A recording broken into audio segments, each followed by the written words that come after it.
है आप सभी का एनएमएफ न्यूज में। मैं हूं आपके साथ शाफनी पटनायक। 2025 से डोनाल्ड ट्रंप की नाराजगी शुरू हुई है। नाराजगी भारत से है, नाराजगी चीन से है कि आखिर वो रशिया से तेल खरीदना बंद क्यों नहीं कर रहा। और इसको लेकर डोनाल्ड ट्रंप ने कई सारे हथकंडे अपनाए ताकि भारत रूस से तेल खरीदना बंद कर दे। जब ऐसा नहीं हुआ तो अमेरिका की तरफ से भारत पर टैरिफ लगाया गया और अब एक बड़ी बात सामने आ रही है जहां पर अमेरिका में जल्द ही एक बिल पास होने को है जिस पर डोनाल्ड ट्रंप ने पूरी तैयारी कर ली है। और इस बिल के तहत कहा यह जा रहा है कि जो देश रशिया से तेल खरीदेगा उस पर 500% तक का टैरिफ लगाया जा सकता है। और इस बिल का नाम दिया गया है सेक्शनिंग ऑफ रशिया एक्ट 2025। सबसे पहले ग्राफिक्स के जरिए इस बिल में क्या है वो आपको बताते हैं, उसके बाद इस पर विस्तार से चर्चा करेंगे। तो इस बिल में रूस 50 दिनों के भीतर अगर यूक्रेन के साथ शांति समझौते के लिए तैयार नहीं होता तो ये कड़े प्रतिबंध लागू हो जाएंगे। इस विधेयक पर अगले हफ्ते अमेरिकी कांग्रेस में मतदान होने की संभावना है। इसे डेमोक्रेट्स और रिपब्लिकन दोनों का भारी समर्थन प्राप्त है। विशेषज्ञों का यह कहना है कि जहां अमेरिका ने भारत पर सीधे टैरिफ लगाए हैं वहीं चीन के खिलाफ वह फूंक फूंक कर कदम रख रहा है ताकि वैश्विक सप्लाई चेन प्रभावित ना हो।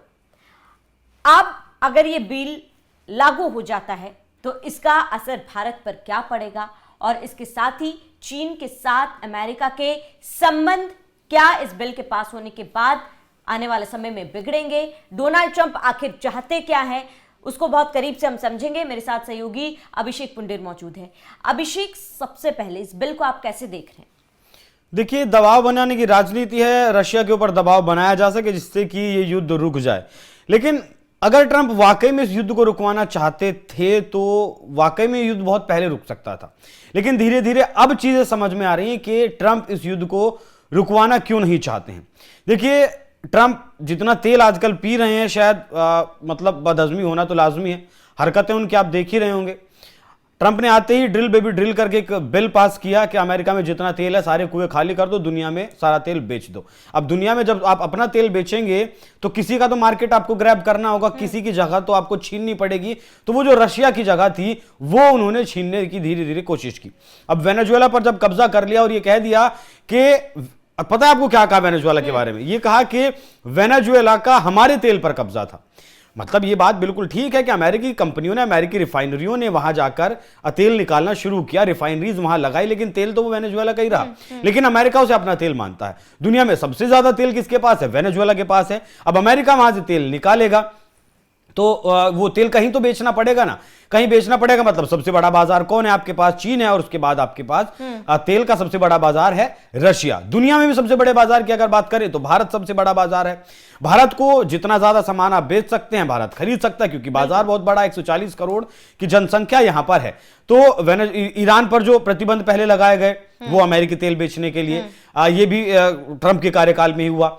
वेनेजुएला के ऊपर दुनिया भर में प्रतिबंध लगाए गए, वो भी इसीलिए लगाए गए।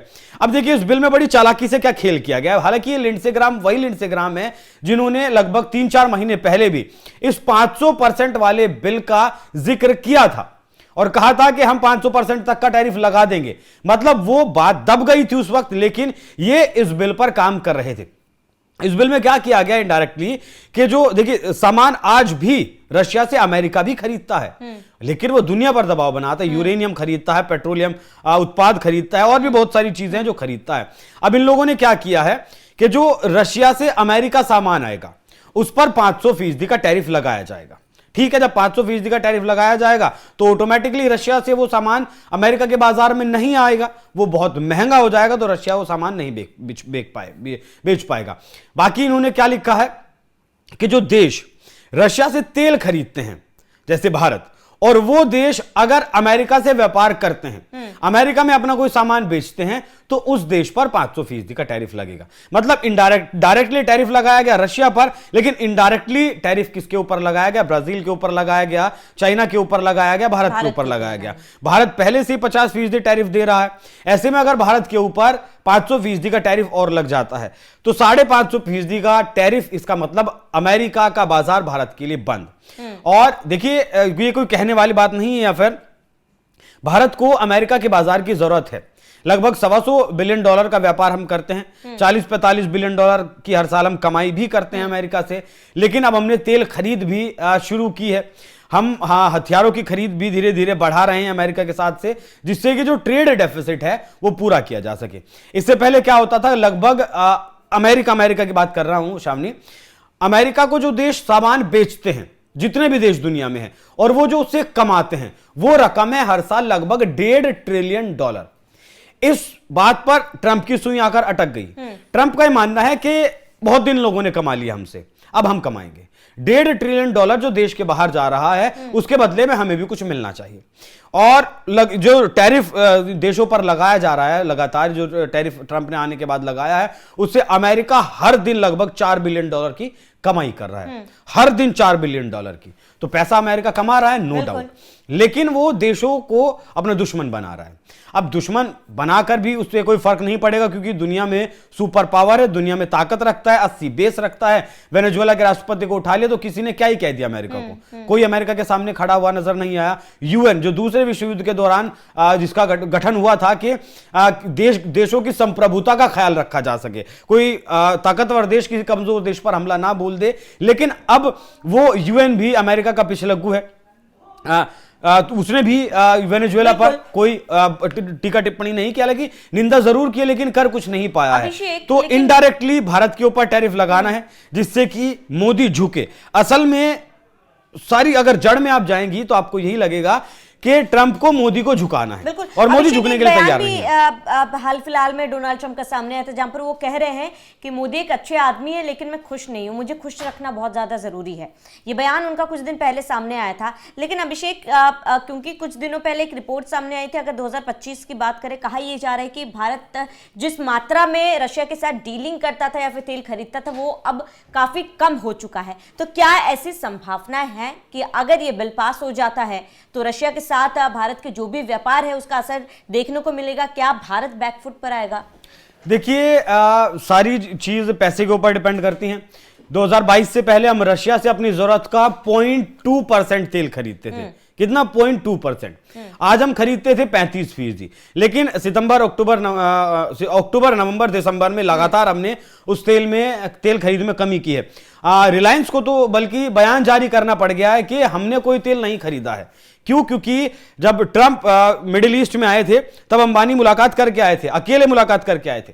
जब राष्ट्रपति बने थे ट्रंप तब जाकर मुलाकात करके आए थे, क्योंकि अंबानी का भी बहुत बड़ा व्यापार अमेरिका में है और बहुत फर्क पड़ता है।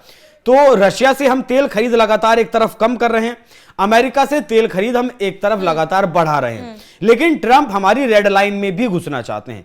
तेल खरीद हम रशिया से कम कर सकते हैं, अमेरिका से बढ़ा सकते हैं, लेकिन ट्रंप हमारे डेयरी सेक्टर और एग्रीकल्चर सेक्टर में आना चाहते हैं, एंट्री चाहते हैं। अगर भारत ने ट्रंप को एंट्री दे दी अपने एग्रीकल्चर सेक्टर में और आपका डेयरी सेक्टर में, तो फिर उसका खामियाजा सरकार नहीं भुगत पाएगी, क्योंकि मोटा मोटी सा 40 करोड़ लोग हिंदुस्तान के डेयरी और कृषि पर निर्भर करते हैं। अमेरिका का मक्का अगर भारत में आ गया, सस्ता मक्का, तो भारत का मक्का कौन खरीदेगा? अमेरिका का सोयाबीन, सस्ता सोयाबीन अगर भारत के बाजार में आ गया तो कौन खरीदेगा? अमेरिका का सस्ता दूध अगर भारत के बाजार में आ गया तो भारत का महंगा दूध कौन खरीदेगा? और सीधे सीधे दूध से जुड़े हुए, डेयरी से जुड़े हुए 6 करोड़ लोग हैं इस देश में जो अपनी आजीविका दूध बेचकर चलाते हैं, या फिर डेयरी पर जिनकी आजीविका टिकी है। ऐसे लोग अगर मतलब अमेरिका का सारा यहां फसलें आ जाएंगी तो फिर वो पूरी तरीके से क्रैश हो जाएगा। 2019 में आपने देखा किस तरीके से किसानों ने लगभग 11-12 महीने तक दिल्ली को जाम रखा था, और अगर अमेरिका आ गया तो फिर मतलब सरकार उस चीज को बियर नहीं कर पाएगी। और कुछ भी हो जाए, अमेरिका 550% टैरिफ लगा दिया, 1000% टैरिफ लगा दे, भारत अपना डेयरी और एग्रीकल्चर तो नहीं खोलेगा। और जब तक भारत अपना डेयरी और एग्रीकल्चर नहीं खोलेगा तब तक ट्रंप मानने वाले नहीं है, क्योंकि अभी मैंने आपको बताया ट्रंप का एक लौता मोटिव है कि मोदी को झुकाना है कैसे भी करके। मोदी को मोदी ये कह दे कि हाँ मालिक, हम आपके सामने झुक गए, आपको जो करना है आपकी शर्तों पर हम डील करने के लिए तैयार हैं। आप देखिए ट्रंप टैरिफ घटाकर 20% कर देगा, और रशिया से भी अगर आप तेल खरीदेंगे तो कोई दिक्कत नहीं है। लेकिन सारी जो लड़ाई है वो सम्मान की है, आत्मसम्मान की है। ट्रंप को इस बारे में नहीं पता है, प्रधानमंत्री मोदी को पता है। वो 5 दशक से राजनीति में, तीसरी बार प्रधानमंत्री हैं, 3 बार मुख्यमंत्री रहे हैं। वो 140, मुझे पर्सनली ऐसी उम्मीद है कि जब वो 140 करोड़ की जनता के तीसरी बार राष्ट्रपति चुनकर आए हैं, 140 करोड़ लोगों को यह बताने में कामयाब रहे हैं कि मैं आपके प्रधानमंत्री बनने के लायक हूं, काबिल हूं, पहली पसंद मैं आपकी हूं, मैं आपके लिए काम कर सकता हूं, तो ट्रंप जैसे व्यक्ति को भी वो काउंटर करेंगे और उन्हें भी वो कहें कि मनाना कह लीजिए या फिर समझाना कह लीजिए, जो भी आपको शब्द सही लगता हो, वो कामयाब होंगे। बाकी अगर नहीं भी होंगे तो ट्रंप का कितना बचा है, 2.5 साल बचा है, 2.5 साल की बात है, 2.5 साल के बाद मुझे लगता है फिर अमेरिका के रिश्ते भारत के साथ अच्छे होंगे। और इसके साथ ही मिड टर्म इलेक्शंस भी अमेरिका में होने वाले हैं, तो उसमें भी मिड टर्म के लिए तो धमकी दे दी इन्होंने अपने सांसदों को कि अगर हम नहीं जीते तो मेरे ऊपर महाभियोग चला सकते हैं, इंपीचमेंट की कार्रवाई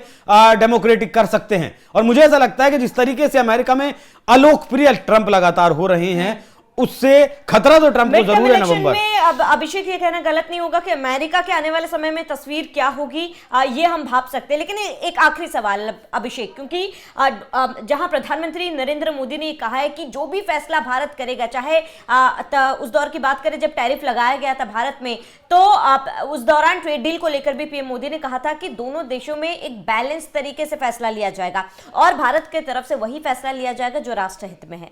लेकिन अगर हम रशिया की बात करें तो जिस जंग को रुकवाने के लिए डोनाल्ड ट्रंप साम दाम दंड भेद हर तरीके अपना रहे हैं, तो क्या ये जंग इस फैसले के बाद, इस बिल को पास होने के बाद रुकने की उम्मीद है? क्या रशिया झुकेगा?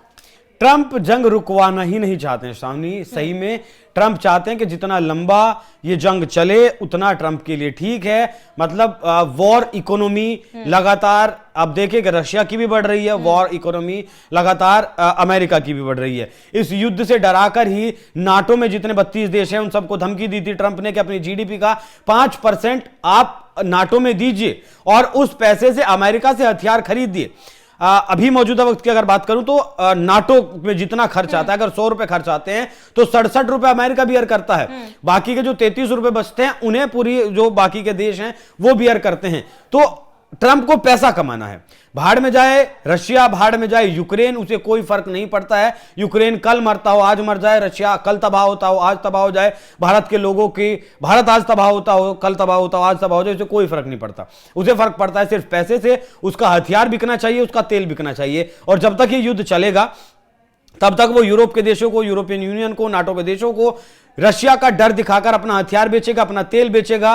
रशिया पर सैंक्शंस लगाकर रूस, अमेरिका क्या कर रहा है, यूरोप के जो देशों को अपना तेल बेच रहा है, अपना गैस बेच रहा है। उसे अपना व्यापार करना है, अपना धंधा चमकाना है, इससे ज्यादा कुछ नहीं है। जितनी जल्दी रूस युद्ध रोक देगा उतनी जल्दी ट्रंप के सपनों पर पानी फिर जाएगा। अभी देखिए युद्ध बहुत लंबा चलने वाला है। बिल्कुल। तो डोनाल्ड ट्रंप ने वेनेजुएला में सैन्य हमला कर दिया और अब दूसरे देशों में, चाहे भारत की बात करें, ब्राजील की बात करें, चाइना की बात करें, व्यापार के जरिए हमला करने की कोशिश कर रहा है।